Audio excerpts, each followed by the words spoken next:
Jeffrey watches self-improvement videos for hours a day. You'd think that someone who constantly listens to advice on how to fix his life would have eventually fixed his life. But he's not taking any action. All this content consumption, and he's not changing anything.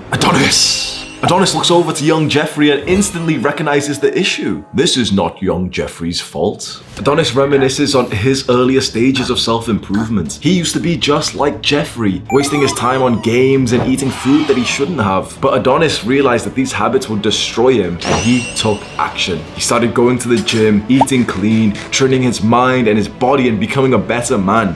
I honestly think that you're in the worst position to be in, because before you heard about self-improvement and you were watching videos like this, you had this level of ignorance with your bad habits, didn't you? You kind of knew that they were bad, but you didn't really think about them day to day. You were just like your friends who just go and play video games and don't really think about the consequences. But then you became aware of how negative that would be for the long term if you kept up those bad habits of playing video games, watching porn, junk food, Netflix, all this like stuff that you know is just kind of pleasurable and fun right now, but it makes your life worse in the long run, especially if you get addicted to those things. Previously, you didn't really realize how bad these things were, so you could enjoy them. Now you're probably finding that you still do some of these bad habits, but you can't even enjoy them fully because that thought is always in your mind of the consequences of your actions, isn't it? And this, honestly, this messed me up. When I think about this period of my life that I'm about to tell you, like I can't even help to begin to almost feel like tears in my eyes when I think about the period of my life of like early 2020 at the start of the COVID lockdown. Because for all of my life before that moment, I did a bunch of bad habits, but I wasn't really clued up on what the negative consequences were. You know, I was just like a young guy playing video games, maybe drinking, maybe partying, maybe, you know, just messing around, wasting time, scrolling on my phone, porn, video game, you know, all this stuff. It was just kind of like, yeah, that's, you know, what I do. That's what everyone does, right? But early 2020 was the first time that I actually started to watch some self-improvement content, and it plagued me with awareness. It made me aware just how bad I was treating myself. But it also gave me hope for a better life. I remember around that point, the OGs of self-improvement will know this, around that point is when dopamine detoxing first took off, and a bunch of the big self-improvement YouTubers at the time made a couple of videos on them, and they got really, really viral, and everyone started to look into dopamine detoxing, how to do the hard work, especially when you don't feel like it, how to train your brain into liking hard things. This niche took off, and I remember I desperately needed to learn the knowledge for this. I was literally waking up smoking weed all day, and I remember watching these videos of people saying, yeah, you know, like you've got to control your dopamine, you've got to be able to like, you know, cut out these bad habits. And I swear I'm watching these videos with weed ash all around my computer. Probably after watching it, I'm just gonna go back to playing games. I've got some like cheesecake or something being delivered on Uber Eats right now, and day in, day out, I had this thought that I needed to change, but I just kept on finding myself going back to the same bad habits. I didn't want to do those anymore, but it was just who I was. It was just the thing that I was, you know, supposed to do. You know, I wake up and yeah, like, you know, I'm not supposed to smoke, you know, smoking's like bad dopamine. I don't want to smoke weed anymore. No. And it almost feels like a full-time job. You probably know this, don't you? Like if you're trying to quit a bad habit, like one that's actually quite like nice for you that you really like, it feels like a full-time job, doesn't it? It feels like you have to think about it literally like 24/7. It's like mentally draining to not do it, isn't it? And it gives you like this sense of nervousness of like, okay, am I gonna relapse today? Oh no, I really hope I don't relapse today. I really hope. No, I'm not gonna watch porn today.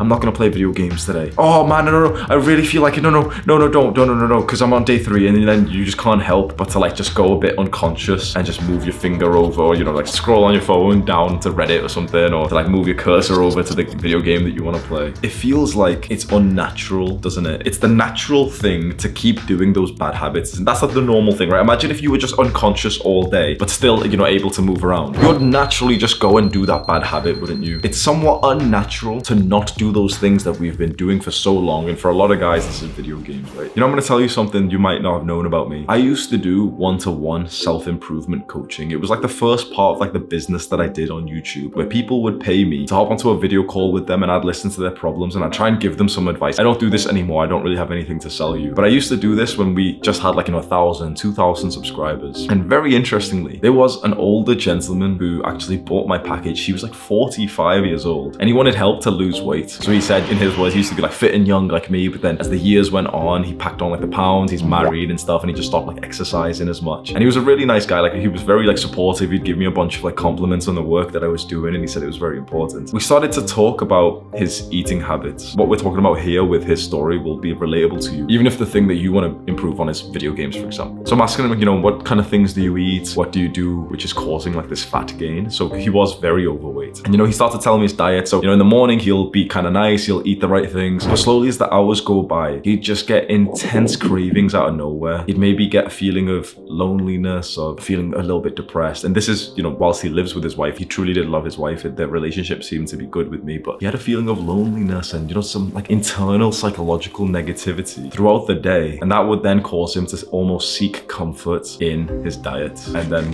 he'd binge eat thousands and thousands of calories.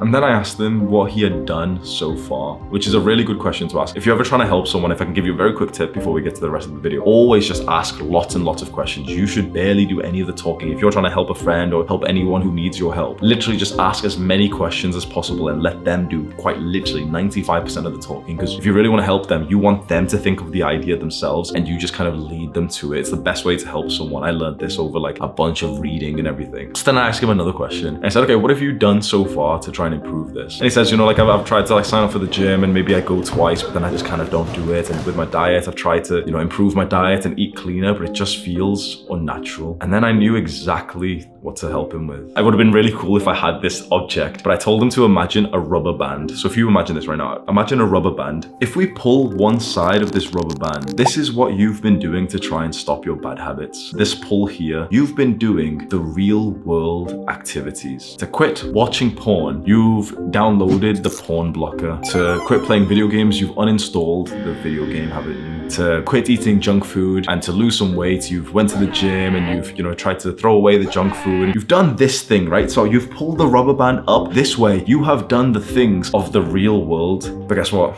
Eventually, the rubber band snaps and goes back to its starting point. You can't hold this tension forever. This is tension. This is unnatural. This is what we've been doing all this time. It feels unnatural. It feels like we have to pull it this way and there's always tension to snap back to this starting point. Another analogy I gave to this same gentleman was that he was swimming upstream. So, you know, like in a river or whatever, like he's going upstream and it's harder because the water's hitting his face and pushing him back upstream. And yeah, you can make some progress, but eventually you get tired and you're gonna go back down to the natural flow of the stream. So I said to him, we need to flip this around. We need to change the direction of the stream entirely. We need to not move this side of the rubber band, the real world activities that we focused on all this time, those website blockers, this idea of, yeah, I'm just not gonna buy the junk food today. We don't need to move this because we've tried this so many times. Bro, how many times, we don't have studies for this, but you know that this is true, right? Haven't most people wanted to like lose weight? Haven't most people wanted to go on like a fat loss journey, especially in the New Year's? And haven't most people wanted to get fit and go to the gym? And most of them, 90% of people literally never make significant progress in their fitness journey. They go right back to this starting point. That stream pushing them all the way back. So the answer is clear when it's explained like this. We need to change, not this side of the rubber band, but this starting point. We don't need to tell someone, here's how to swim upstream even faster, because that can be nice and they can make a little bit more progress, but eventually the stream will push them back down. We need to move the entire stream and change its direction. How can we do that? How can we change your starting point? How can we change which way the river flows? Well, it's not in the physical world around us. It's mental. And once you understand this, you might be a little bit shocked of how easy and fast it was. What we need to do is change your starting point. You know what the issue was for this gentleman? His starting point was, in his words, a fat man. That is how he talked about himself. That's how he saw himself, as a fat man. I'm quoting this. I'm not being insulting. This is what he used to call himself. A fat man goes on a run, does some dieting, you know, he tries to make a little bit of progress, he eats an apple today, but then it snaps back because he's still a fat man at the end of the day. It's this that we have to change. This is your identity, your self-image. This video would get so many more views if I just linked you like some website blockers and I said, oh, if you just want to block like a website, then you can go click on this and download this Chrome extension. That'd really help, guys. But if it was that simple, everyone would have one and everyone would literally be successful in never watching porn again, wouldn't they? But it's not that simple, because that's not the issue. There's tons of people out there who don't have porn blockers or, website video game blockers or anything installed in their computers, and they never watch that stuff anyway. There's a lot of people out there who go into a supermarket, walk past the snack aisle, and it does nothing to them. I'm one of those people now. And I don't say that to, I do kind of say that to boast. It's one of my greatest achievements has been able to control my diet. And I'm finally one of the people, I could have my favorite snack in front of me and it doesn't really do anything for me. If I've planned it into my diet and it's, it's like a nice little break because I've been really good on my diet recently and it's a piece of chocolate or cake or something, okay, fair enough. It's in MyFitnessPal, fair enough. I've become one of those people and I can't even tell you how proud I am for myself. The reason why I think I was able to help this guy is because even though I was a lot younger, certainly I'm not, some professional, I'm really not, okay? I had my own real life journey with binge eating. And binge eating, a lot of people don't really know. It's not simply that you just ate, a lot. Oh yeah, I ate so much cake yesterday. No. Binge eating is almost like a psychological disorder of how you eat. And it's that you eat for comfort. Eating can be comfortable for most people, but when you specifically eat for comfort and you've experienced a lot of childhood trauma, childhood abuse like I did, suddenly eating becomes a crutch and you start to eat around the day because it gives you this weird feeling. This can get a little bit deep and it's not so much about this video, but if you do want to know something about me, I used to have this kind of eating disorder where eating would give me a feeling of physical safety away from the abuse that I was experiencing at home. Another guy that I coached told me once, he was very overweight as well, and he told me once that he eats till he literally feels sick. He feels so physically disgusting that it feels like he's safer from anyone's attention. And that's kind of how I would have related to it. I would eat so much till the point my stomach really hurts. And then I just keep taking small bites and just keep taking more and more and more. Why?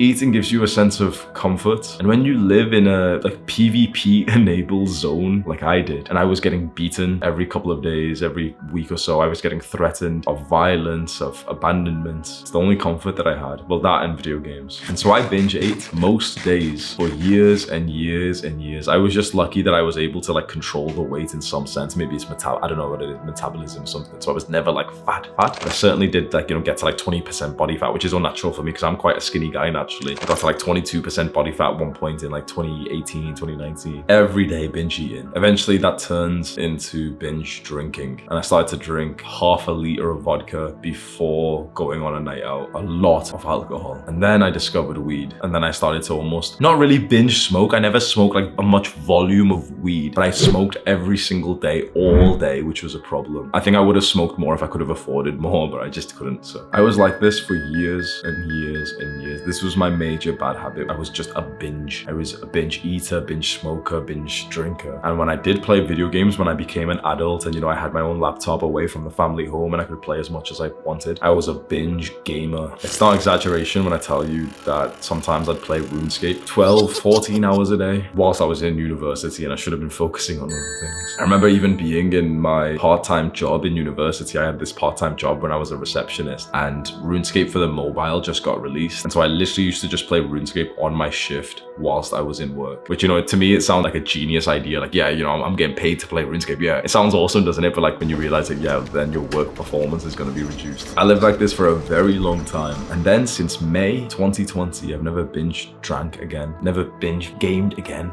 Do you know how I did that? Because all this time I tried to solve these problems. There was the time when I threw away all of my weed related stuff. There was a time when, I stopped drinking as much and yeah, I'm not going out anymore, guys. There's a time when I got annoyed and threw up a bunch of the boxes of cakes and stuff into the bin. Yeah, I'm not gonna eat this stuff anymore. And then I'd go back and eat it more. Because in May 2020, I discovered something that changed my life, and it was mental health. The concept of improving your mind. I'd always heard about mental health before this because more and more people used to talk about it back then, especially about guys of you guys should talk about your feelings and you should open up and you should, improve your mental health. And eventually I realized, oh yeah, my mental health is really bad. I took a mental health test that was some free one online. On Google, you literally just search NHS mood assessment. And it was just this free one that I took. It takes 5 minutes. And it just gave me a ranking for depression and anxiety. And my scores were really high, especially the anxiety one was very, very high. I don't remember exactly when it was, but I realized that most of my eating and behavioral problems came down to anxiety. It came down to a little bit of like the depression symptoms that I had. Because when you feel anxious in your mind, when you have like these mental problems, of course you're going to be more likely to want to seek comfort in porn. Do you know, if you're having like negative thoughts, of course you're going to want to go and play some more video games, because that's probably like the best thing in your life. That's probably the most stimulating, most distracting thing that you can do, which saves you from the harsh realities of the real world. And sometimes when you do pick up the confidence to penetrate the real world and, you know, say that, yeah, I'm going to lose some weight, I'm going to stop playing video games, you do make some progress, but you snap back, because we will always go back to our baseline, our identity, our self-image, our mental health. So remember before we were speaking about the dopamine detox, when people started to talk about it and it got really popular? Around May 2020, I realized that I was going to be one of the most extreme guys of the dopamine detox niche online. If you're an absolute OG of this channel, you know that this channel actually, when it was like 500 subs, 2K subs, it was actually mostly about dopamine detoxing. So you know what I did? I set this goal to grow this YouTube channel. It had 50 subscribers at the time. And I started to see myself as that disciplined guy who was on the dopamine detox. I started to see how I would appear in the eyes of other people. And usually people say this is a bad thing. Usually people say like, oh, you know, don't care what anyone else thinks. But for me personally, it genuinely saved my life. I started to see myself as that disciplined dopamine detox guy that I could, like, you know, picture someone clicking onto YouTube and seeing my videos that you can go and look if they're still all there, seeing the videos I made 2.5 years ago in May 2020, where I'm talking about like I've been on a dopamine detox for 6 weeks. At the time, every single YouTuber who was talking about dopamine detoxing was talking about it in this clickbait way of like, yeah, just here's how to reset your mind in 24 hours. Here's how to change your life in 24 hours. I saw that and I was like, okay, these guys are literally just scamming everyone who's watching. You can't change your life in 24 hours. It's BS. You can't like cure your brain in 24 hours. And I said, okay, I know for a fact what you can do to save your life, and it's to get onto a dopamine detox, but not for 24 hours, not for a week, but just try and say, okay, well, this is my new life now. I started to see myself as a military style disciplined guy. And so I wrote down a timetable, my old like May 2020 timetable, where I'd wake up at 6 a.m. every single day and I'd just go out on a run and I'd go use the gymnastic rings. And when all the gyms were closed, and I'd go work out in nature, and then I'd come home and do like 6 hours of work when I wasn't even used to doing literally 1 hour of work without distracting myself. And I'd eat totally clean and I'd meditate and journal. And, you know, I started to see all these things in my mind and almost get this sense of pride for the potential that I had. I started to change who I was. I started to change how I saw myself. I was no longer this stoner pothead. I was no longer this guy who drinks half a liter of vodka on a night out trying to sleep with a 5 out of 10 girl who's also semi-drunk so that we can both like have like 10 minutes of like pleasure together. I started to see myself as a military style disciplined guy on a dopamine detox that other people were beginning to notice, like, man, this guy's actually been around and he's been putting in the work. It's not that I did those things and then I started to, you know, feel like I was that person. I started to see myself as that person first, and then I started to do those things. Do you understand? I didn't move the rubber band this way. I moved it this way. It was my identity, my self-image, how I saw myself that changed everything for me. Like I said before, this video would be so much more enjoyable and just easier for you to watch, and it'd get way more views if I just told you, yeah, you know, install these website blockers and you're all done. Here you go, top 5 ways to cure bad. This isn't like a clickbait thing that I'm talking about. It kind of messes with your mind to understand. That's why I'm trying to really explain how this works. You must change your identity. So right here, right now, I want you to ask yourself a question in your mind. You can just close your eyes and let this video play for a second. How do I see myself? What kind of person am I? Say that question in your mind right now. What kind of person am I? How do I see myself? Who am I? And don't big this up. You know, you've just watched me kind of like rant with a bit of confidence. Don't say, yeah, I'm a really sick guy. Genuinely think about your habits, especially the bad ones. Think about them. Think about what you want to improve on. And then truly see like a summary of who you are in your mind. A realistic summary. Chances are, if you are watching videos like this identity of yourself that you're thinking of right now, this summary that you've just built up, this, you know, like flashes of your habits that you've just built up, chances are it's going to be kind of negative. Do you know, if you were an amazing, positive guy, then, you know, you probably wouldn't need to watch a video about how to cure bad habits, would you? So it's probably going to be kind of a negative perception of yourself. You might see yourself as somewhat of a loser, certainly not a winner. You might see yourself as the kind of guy who's been struggling to get girls, who feels a little bit lonely, the kind of guy who's maybe a little bit addicted to video games and junk food and, you know, all these things. You know what's interesting? We've never considered this, and it seems crazy to think this, and hopefully you can just understand what I'm about to say. You may be addicted to video games, not because, you know, you've been playing them for so long, so now you just built up an addiction of them, but maybe because you see yourself as a gamer. Does that make sense? It may not have been our actions that actually caused us to get here. It may actually have been our identity, our self-image that caused us to get here. There's a slight difference. Most people think that all you need to do is just take action, don't they? Yep, just take action, just take action. But a guy who sees himself as a fat man who takes action, okay, he'll take action for a week and he'll lose 1 pound of fat, but he was 270 pounds before. He's 269 pounds. He doesn't look any different. He doesn't even feel any difference. He still sees himself as a fat man. And so what is a guy who genuinely believes that he is a fat man going to eventually do, which aligns with his personality and his perception of himself? Well, he's going to go reach for that junk food within a week, isn't he? He's not going to be able to stay onto the good habits he's doing. But what if this same guy who considers himself to be a fat man closed his eyes every single day for 5 minutes and started to see his body transform and his athleticism improve to the point that he no longer saw himself as a fat man, but rather an athlete? And what if this same guy started to say to himself, even at 270 pounds, even at 30% body fat, he started to say in his mind, I am an athlete. I am an athlete. I am an athlete. What if he started to surround himself with athletes? What if he started to consume the content of athletes and be like, yep, I'm just like this guy. So this athlete, he wakes up and he has a protein shake every day. Okay, I'm gonna wake up and have a protein shake every day because that's what athletes do. I'm an athlete now, so athletes have protein. Okay, so what if he started to do the identity shift first in almost like a delusionary way, in almost like, a silly way? He's 270 pounds, he's fat. He genuinely, objectively is fat. But if he started to just see himself as an athlete, he would probably make more progress than he's ever done before. And what about you? What if, in a silly way, just like this guy, what if you close your eyes and every single day take 5 minutes to start to see yourself as a Chad, as one of those guys that actually gets the attraction of girls? What if you genuinely start to believe that you are that kind of guy and you start to form this very strong belief like, yep, yes I am. I'm a Chad, I'm a Chad, I'm a Chad. I'm the guy who gets a lot of girls. A lot of girls are attracted to me. Of course they are. And you start watching some YouTube videos of some guys who look like Chads and you see how they dress and how they talk to girls. You start following, if you've got Instagram, you start following like some guys who look like Chads, and you see like they've got girls subtly in the pictures. Okay, this is the kind of caption that a Chad puts onto his picture. And this sounds cringe, obviously, but just what if you just did this? You don't have to tell anyone that you're trying to become a Chad. You don't have to, publicize this. But what if you just did this? What if you stopped seeing yourself as the loser who struggles to get girls, and instead you just started to pretend 5-10 minutes a day, you'd close your eyes and just started to think, yep, I am a Chad. Yeah, that girl who I've got a crush on, no, she's got a crush on me. She's just really nervous. What if you started to think for yourself? What if you started to actually think positive thoughts?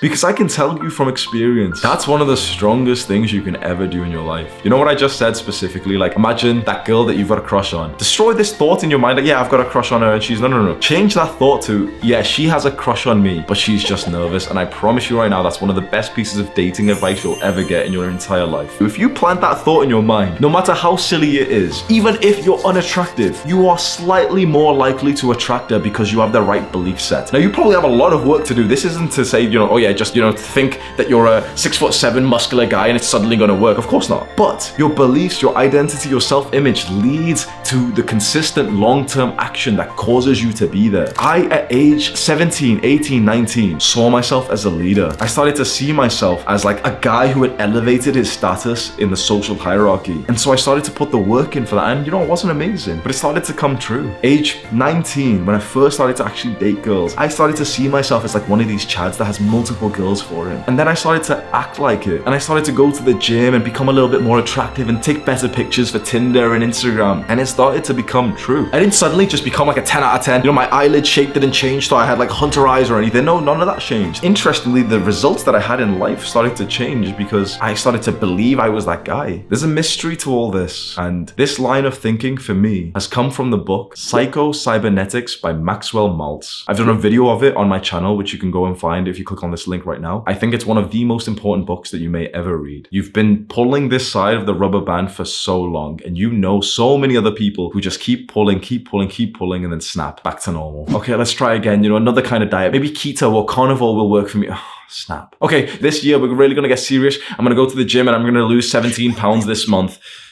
Snap.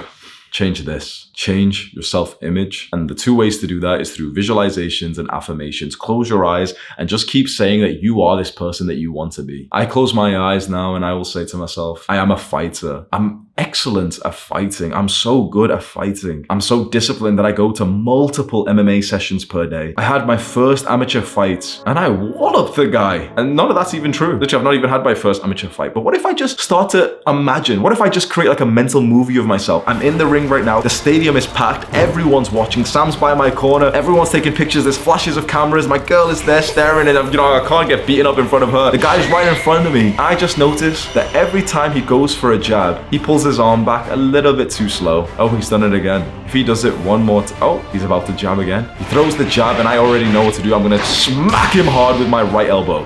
He drops to the floor. In first person view, I am in the middle of the ring. Everyone's going crazy. Whoa, a bunch of my fans are here. We're all watching Hamza's first fight. And it feels good to be a winner. I feel the feeling of what it would be like if I was there right now having accomplished this. And every time you do one of these visualizations, even though it sounds silly, like I've just told you what mine is, and it sounds kind of cringe, doesn't it? It absolutely does. So don't tell anyone that you're doing this because it sounds cringe and people will make fun of you, but the truth is, it works. I wouldn't normally, be around like someone I've just met and tell them, yeah, I'm dreaming of being a fighter right now, but I'm just kind of telling you just so it's for your benefit. But you don't have to tell anyone you're doing this. What if just 5 minutes every morning when you wake up, you think about the most ideal scenario for you, the grade that you want in school, the job promotion that you want, the success that you want in your business, the physique that you want, the lifestyle that you want, the women that you want. What if you see the moments of success, not the moments of desire, but the moments of success? You don't pretend that, oh yeah, there's a girl and I've got a crush on her. No. You see that girl with a smile on her face handing you back your phone with her number in it. You see literally you getting this piece of paper that shows your grades and it's exactly what you wanted. You see that acceptance letter into the university that you wanted. Why don't you just go and enjoy that feeling of being a winner for 5 minutes a day? And you will undeniably find that it will start to creep into your day-to-day life. And you will just start to act and believe and think exactly like that guy. This is the greatest long-term strategy for destroying bad habits and power leveling the good. Click and watch this video right now, do the hard work, especially when you don't feel like it. Mwah!